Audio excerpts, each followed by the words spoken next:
Hello everyone, I'm Becky Goldsmith with Piece of Cake, and recently a curious quilter whose name is Jennifer emailed to ask if I knew where this pattern was. It's shown on the front of one of the kraft-tex craft paper fabric packages, and I looked and I couldn't find it.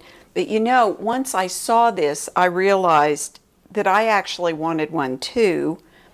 And I also realized that it would be easy to make. So I'm going to show you how to make it while I make one for myself. I have in front of me a piece of scrap cardstock. I used it for something else and I've already folded it. And I've got a pair of scissors. These are scissors I've had a long time.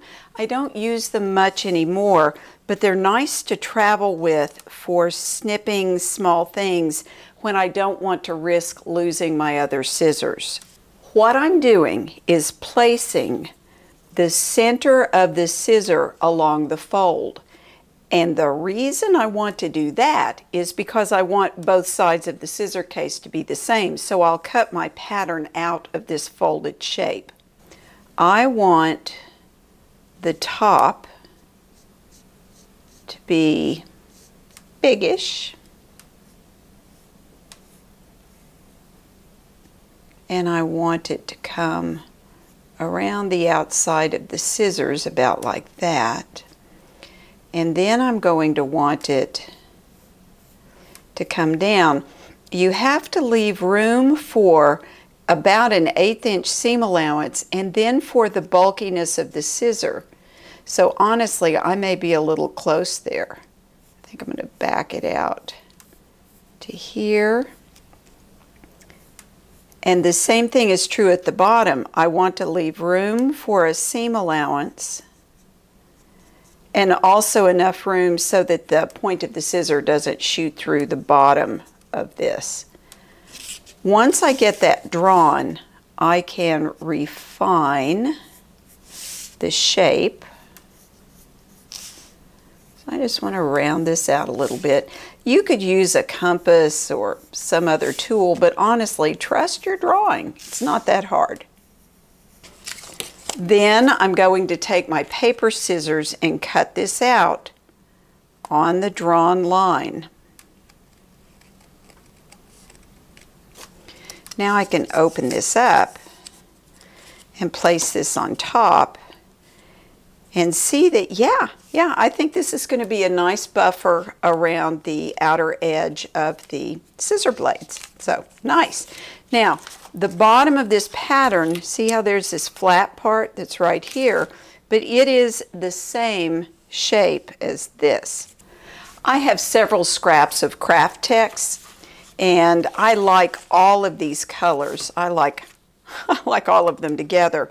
But I do have some thread in my sewing machine that's this green. So what I really want to do is find the contrasting color that I like the most. And I think it's this. So I'm going to place the pattern on top and trace around it.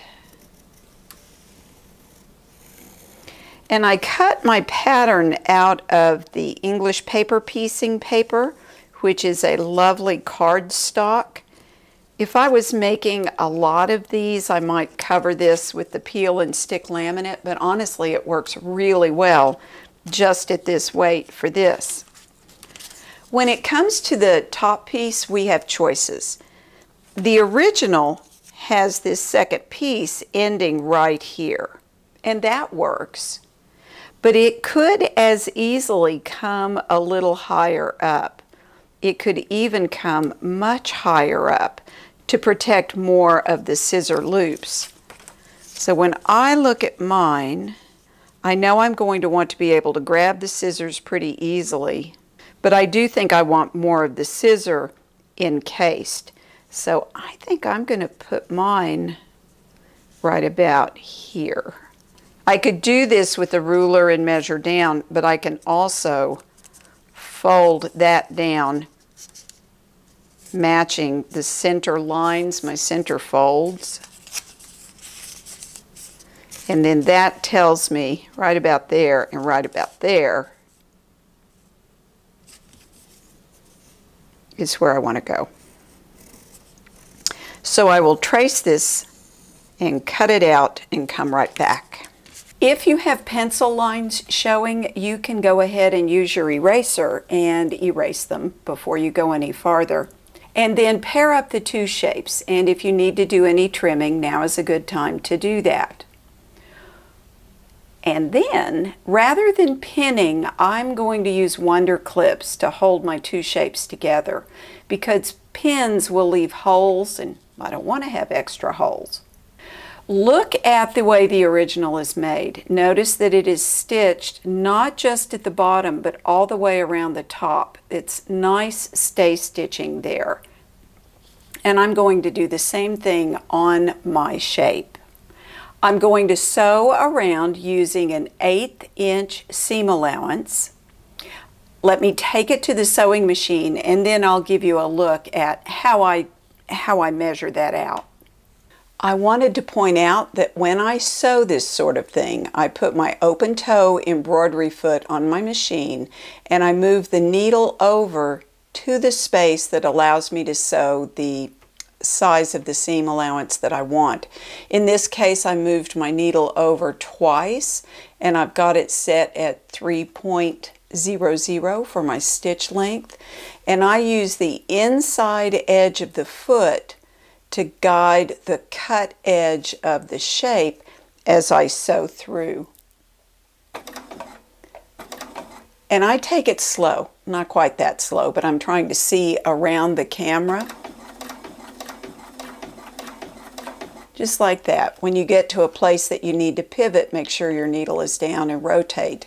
I did a little bit of a back stitching here, and I will sew over this join again and then back stitch it. It's really very easy.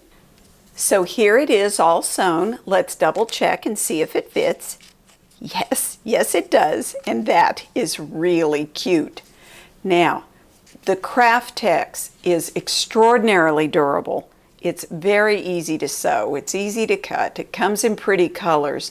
You could make just one, as I have here, or you could make scissor sheaths for all of your scissors, a matching coordinated group. You could make scissor cases for your friends.